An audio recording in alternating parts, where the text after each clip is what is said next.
So included in your kit, we have given you a peat pot, which you will see will be filled with a polystyrene and brown shredded paper filling, which you're going to build on top of with your wooden base with the house and the foliage on top of that. You're going to paint the pot using some white paint, and we recommend a stencil brush to have a nice effect to it.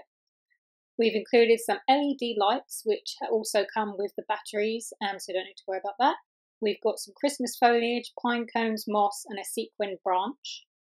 We've also included a tree, and we have some diamond gems that we've pre-coloured for you with some alcohol ink, and you can glue these into your tree.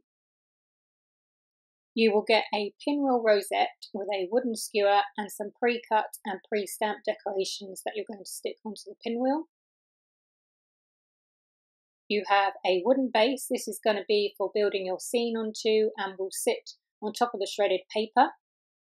You have a typed word which you're going to stick onto the side of your peat pot. And finally, these pieces here are for building your Christmas cabin house.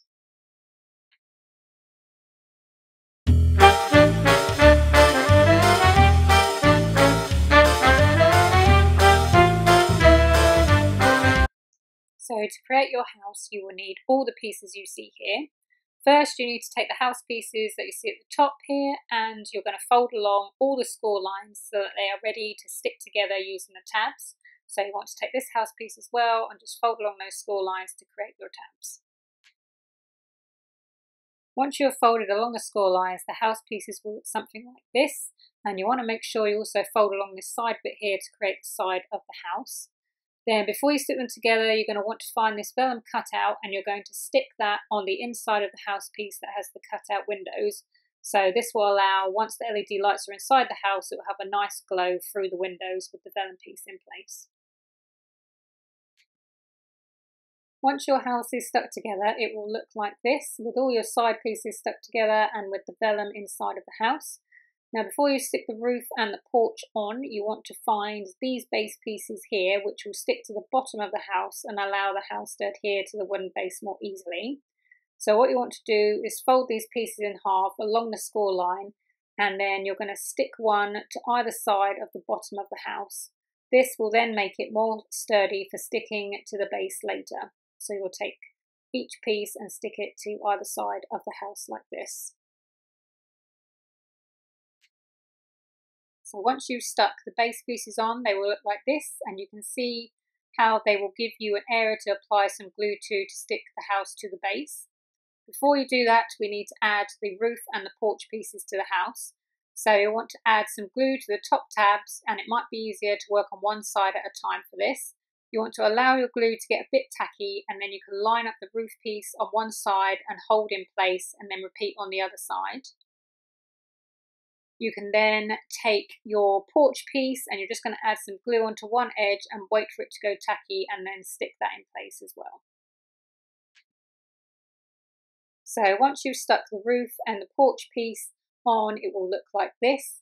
And then before the house is complete, we just need to add a hole on the back of the house, which will allow the lights to thread through the house. So you need to take a hole punch, and we're just going to punch a small hole just sort of in the middle of the back of the house at the bottom where the base is, and then you'll see that this will then allow the light strands to go through into the house, which will then light up your house.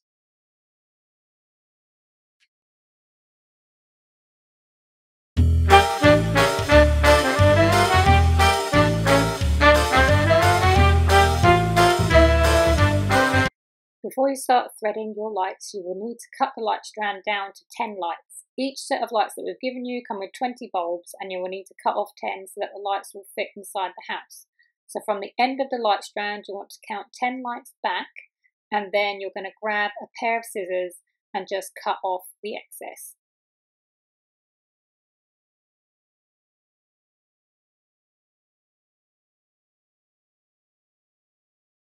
And then, as you can see, the lights will still work even though we've cut off the excess. The next thing you'll want to do is grab your wooden base. You will notice that it has been painted on one side, and that will be the side that you're going to stick your cabin house and your Christmas foliage onto. Therefore, you'll see on the other side is just the plain wooden part of the base, and this is going to be the side that you want to thread your lights through.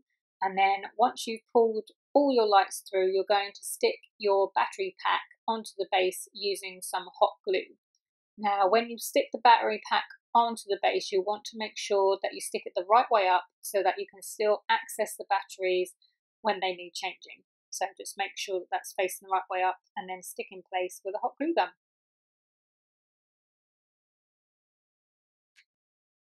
Once you've threaded the lights through your wooden base, you will then need to thread the lights through the hole that is on the back of the house. Once you've pulled the lights all the way through the house, you are then going to create a coil with your lights, and you can tie it with the end of the light strand to keep that coil in place. You can then push your lights up into the house, and you're going to add some glue to the base pieces at the bottom of the house, and you can stick the house onto your wooden base. You will need it to sit to one side just to give you enough room for your tree to sit next to the house, and also put your Christmas foliage in front.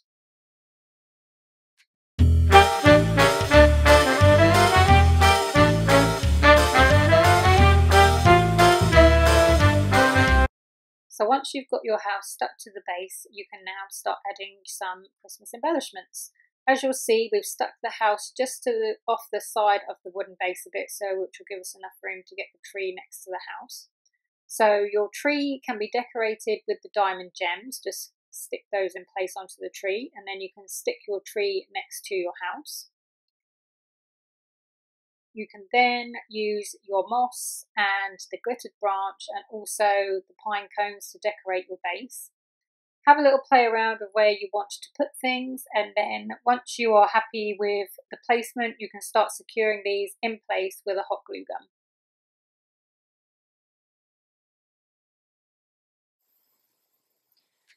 Once you've stuck all your foliage to the base, you'll have a base that looks like this. So you've got your foliage, your pine cones, glittered foliage and your tree, and then you can just switch the lights on to your house to see it light up.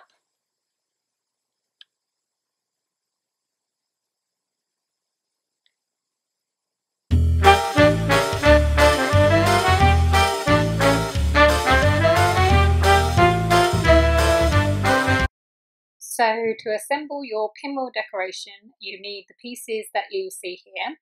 So we have included a pre-assembled rosette, which we've done out of some metallic cardstock, and you will then glue your wooden skewer to the back of the rosette. So we recommend using maybe a hot glue gun, and you're just going to slide the wooden skewer into one of the grooves on the back.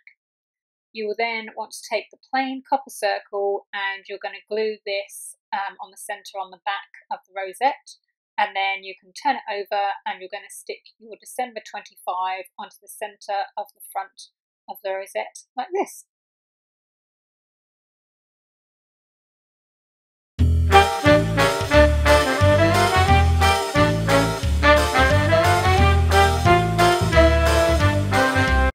So finally we want to bring everything together to finish off the decoration. So you're going to have your base piece which you've completed with the house on and the foliage, and you've got your lights working. So you're going to pop that to one side, and we're going to take the peat pot and add some white paints to your peat pot using a stencil brush, as that will have a nice effect on the pot. And then once that is dry, you can stick your typed word onto the front of the pot. You can then take your base piece with the house and foliage on and place it on top of the brown shredded paper filling. So this doesn't need to be stuck down, as this will then enable you to lift it out to switch the lights on and off. You can then take your pinwheel decoration and push that into place between the house and the tree. So you're just going to push that down in between the polystyrene and the brown shredded paper filling.